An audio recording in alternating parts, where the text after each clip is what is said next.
नमस्कार, स्वागत है आपका मेरे YouTube channel the Mridula talks पर। आज हम बात करेंगे गायत्री मंत्र की। बचपन से ही हम इसे सुनते आए हैं, अपने बच्चों को भी सिखा रहे हैं, पर इसका अर्थ बहुत कम लोग जानते हैं। इस मंत्र का बहुत महत्व है। इसे पढ़ने और सुनने से हमें ऊर्जा मिलती है। इसका महत्व इसी बात से पता लगता है कि यह तीनों वेदों ऋग्वेद, यजुर्वेद और सामवेद में आया है। इसे सावित्री मंत्र भी कहा जाता है क्योंकि इसमें सविता की उपासना है। सबसे पहले हम यह जानेंगे कि इसे गायत्री मंत्र क्यों कहा जाता है। वेदों के मंत्र छंदों में लिखे गए हैं। हर मंत्र का एक छंद है, जैसे त्रिष्टुप, जगती, गायत्री आदि। यह मंत्र गायत्री छंद में है। इस छंद में 8-8 अक्षर के 3 चरण होते हैं। कुल 24 अक्षर होते हैं। गायत्री छंद में होने के कारण ही इसका नाम गायत्री है। अब सवाल यह उठता है कि गायत्री छंद में तो वेद में बहुत से मंत्र हैं, फिर उन्हें गायत्री मंत्र क्यों नहीं कहा गया है? इस मंत्र को ही क्यों? इसके लिए अब हम गायत्री का अर्थ देखेंगे। ऐतरेय ब्राह्मण में गायत्री शब्द के लिए कहा गया है, गयान प्राणान त्रायते सा गायत्री, अर्थात जो गए यानी प्राणों की रक्षा करती है वह गायत्री है। यह मंत्र हमारी रक्षा करता है और इसलिए इसे गायत्री मंत्र कहा गया। जब हम इस मंत्र का अर्थ करेंगे तो यह स्पष्ट हो जाएगा कि हमारे प्राणों की रक्षा ये कैसे करता है। ओम भूर्भुवः स्वः तत्सवितुर्वरेण्यं भर्गो देवस्य धीमहि धियो यो नः प्रचोदयात्। मंत्र में सबसे पहले ओम बोला जाता है, उसके बाद भूर्भुवः स्वः। यह गायत्री मंत्र का अनिवार्य भाग नहीं है, लेकिन व्यवहार में इसको इसी तरह बोलते हैं। ओम परमात्मा या ईश्वर का नाम है। मंत्र में पहले आने वाले 3 शब्द भू, भुवः और स्वः, ये 3 व्याहृतियां कहलाती हैं।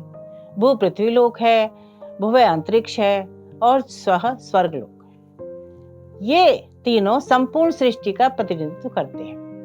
ओम भूर्भुवः स्वः के उच्चारण से ईश्वर और पूरी सृष्टि का ध्यान केंद्रित किया जाता है। अब हम मंत्र को देखें। तत्सवितुर्वरेण्यं भर्गो देवस्य धीमहि धियो यो नः प्रचोदयात्। यह संहिता पाठ कहलाता है। अब शब्दों को अलग करके लिखेंगे। तत् सवितुः वरेण्यं भर्गः देवस्य धीमहि धियः यः नः प्रचोदयात्।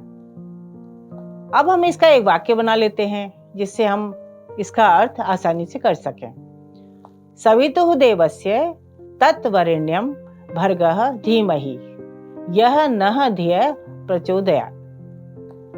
सवितु देवस्य सविता देव के तत्वरेण्यम भर्गः उस वरेण्य यानी वर्णीय भर्गः तेज का धीमहि ध्यान करते हैं। यह जो नः धियः हमारी बुद्धियों को प्रचोदयात् यानी प्रेरित करे। सविता का अर्थ परमात्मा है। सविता वह है जिससे सारी सृष्टि का प्रसव हुआ है, यानी जिससे इस पूरी दुनिया को उत्पन्न किया है।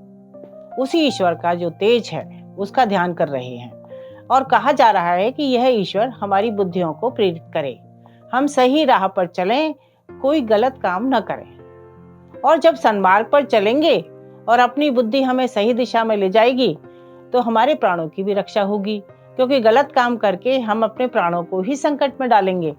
सविता यहाँ सूर्य भी हो सकता है। वह हमारा प्रसविता है, यानी उसने हमें उत्पन्न किया है। तेज से भरा हुआ है, प्रकाशवान है, इससे हमें रोशनी मिलती है, ये हमें जीवन देता है। सूर्य जब निकलता है तभी हमारी दिनचर्या शुरू होती है, अतः प्रार्थना उससे भी की जा सकती है। संक्षेप में ये कह सकते हैं कि ईश्वर हमारी बुद्धियों को प्रेरित करे जिससे कि हम कोई गलत काम ना करें और हमारा जीवन सुखी हो जाए। धन्यवाद। देखते रहिए मेरा YouTube channel the Mridula talks.